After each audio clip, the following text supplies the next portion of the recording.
The New York Rangers have been one of the busiest teams in the NHL this offseason with a new coach and a lot of changes in free agency.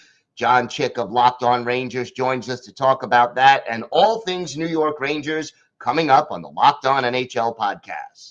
You're Locked On NHL, your daily podcast on the National Hockey League. Part of the Locked On Podcast Network, your team every day.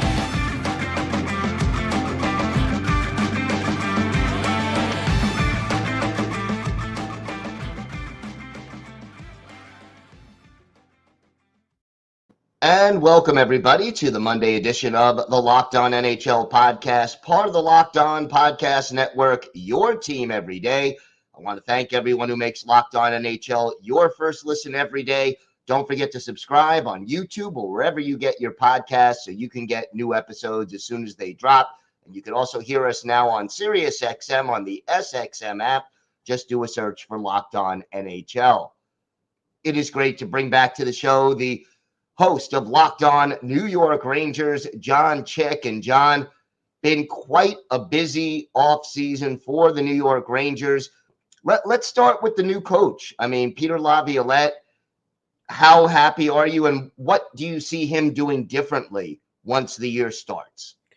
Yeah, overall, I feel better about this move than maybe I initially did. You know, obviously you find out Gerard Gallant is going to be back, and as a fan of this team, I mean, whether it's me or anybody else, you can start to kind of look around the landscape and kind of have an idea of certain guys that might be in the running. And I think Peter Laviolette is somebody that definitely popped into the heads of a lot of people. I think initially, the fan base is a little bit divided on it. Some people like the track record. They like the experience. They like the fact that he's taken 3 different teams to the Stanley Cup final. Other people kind of want a fresh voice and somebody a little bit different. The thing that I was most encouraged about, though, is going back and looking at the 3 teams that he took to the finals, the Flyers, the Predators, and who am I forgetting? Oh, the Canes. The Canes, of course. He won the Stanley Cup with the Canes. But yeah, you look at those rosters, and he did it with a lot of really young players. And right now, I think one of the biggest complaints from Ranger fans is that they're not getting enough out of some of their young players, and in some cases, maybe not using them well enough to get the most out of them. And Peter Laviolette, I wasn't so sure about that, but when I went back and looked at some of those rosters for the teams that he took to the Stanley Cup finals, I was very, very encouraged by it because there were a lot of young players on a lot of those teams that went on to have great careers and in some cases still having very good careers. So, I think overall he's going to do a nice job with the younger players.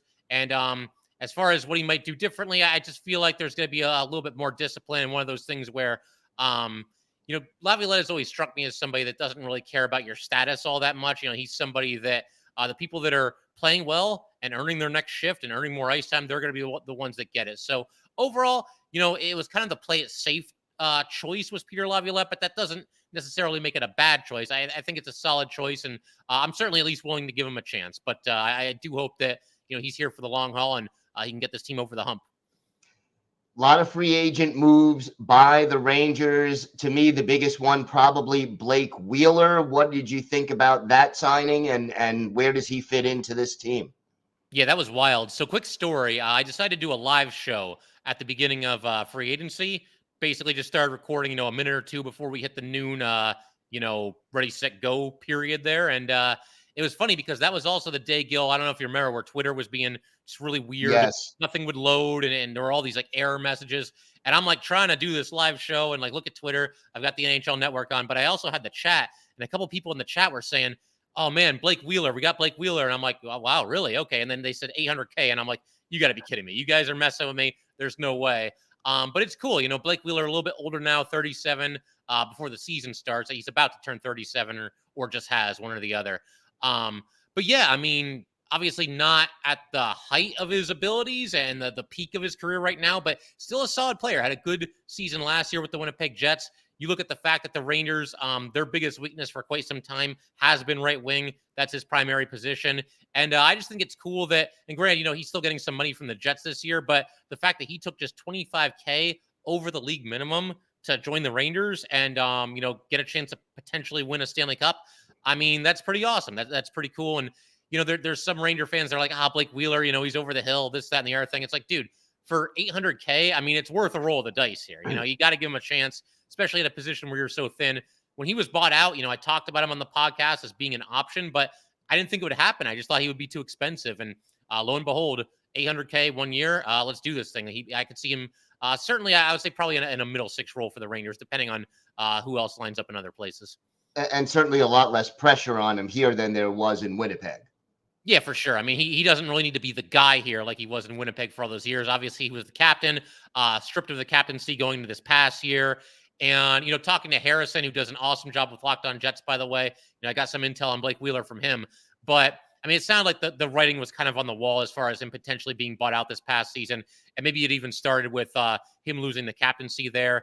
And, I don't know. The Jets, they're one of those teams that's kind of caught in between.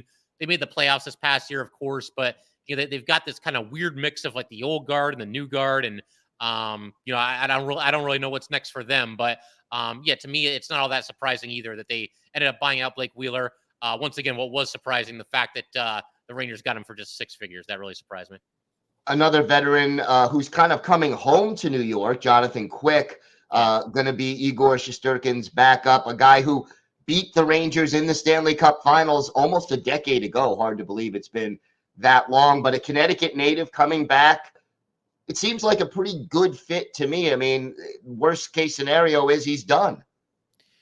Yeah, I think overall it's a solid pickup here. I mean, obviously, when you're dealing with the backup goalie situation with the Rangers, I mean, they're not going to break the bank there. They don't have a lot of salary cap to do so anyway. Obviously, before this past season, they had to trade Georgiev because they couldn't afford him anymore. And Brian Halak for a season, he did all right. I did an episode where I looked at different backup goalie options. Halak was one of them.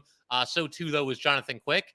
And as far as just being a backup, I mean, look, he's obviously one of the better goalies to ever play hockey, and certainly one of the best of this era. And obviously, he's fallen off a little bit in recent seasons. But my hope here is the fact that this is the first time in his career that he's going into a season. He is the backup. Like, there's no debate here. There's no conversation to be had. And obviously, he was the backup during Vegas's run to the finals. But yeah, I mean, going into a season now, he is the clear-cut backup. Maybe that he's a little bit older now, and the fact that he's not going to be playing as much, maybe that can work in his favor a little bit. He has a little bit more time to heal between games. Obviously, there's less on his plate. And honestly, I mean, at this point, he's just playing with house money. I mean, he's probably a Hall of Famer. You got to figure. Yeah. 2 Stanley Cups with the Kings. Yeah. And also now one with the Knights. I mean, hey, he can get a 4th and do so close to his home in Connecticut here. If it doesn't happen, it doesn't happen. It's not going to do anything to like tarnish his legacy or anything along those lines. And knock on wood, but like if anything were to happen to Igor Shesterkin in the Stanley Cup playoffs, like I'll take my chances with Jonathan Quick, maybe setting back the clock a couple of years over just some random goalie who's bounced around the league and is now playing for the Rangers. I'll take my chances with Quick. And obviously we hope it doesn't come to that, but yeah, I thought that was a fine signing for the Rangers, and you just keep your fingers crossed that he can adapt to being a backup and he's got a little bit left in the tank. What, if anything, does this team still need to do before training camp? I know the cap is tight. Cap is tight almost everywhere, but what, if anything, does this team still need to do? Yeah, the only big thing left on the checklist really is Alexis Lafreniere, restricted free agent. They have to come to some kind of an agreement with him and his camp and get him under contract.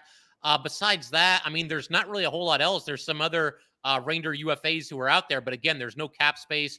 I mean, Tyler Mott, I guess you could say there's always a little bit of a chance, but I just don't think they can afford him. And honestly, I think they've kind of filled out their roster to the point where they're pretty much ready to move on without him. I like Mott. It's too bad he's come over as a rental in each of the past 2 seasons. Maybe it can be 3 years in a row here, depending on where he signs and the length of the deal and how much money and all that stuff. But yeah, I mean, really, it's just getting Lafreniere under contract. And then at that point, they'll be right up against the cap. And I mean, with Patrick Kane, I guess never say never, but I don't anticipate him signing for a while, whether it's with the Rangers or anybody else.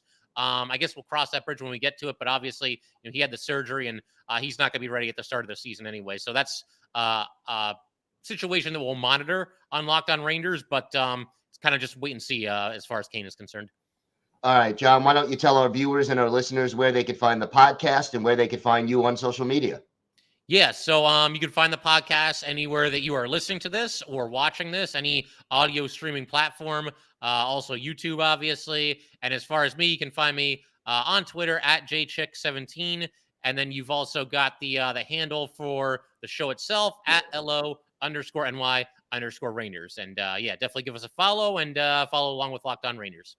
All right, always good stuff there on Locked On Rangers. John, thanks so much for joining us today. Yeah, Gil, thanks for having me, man. We'll do it again sometime.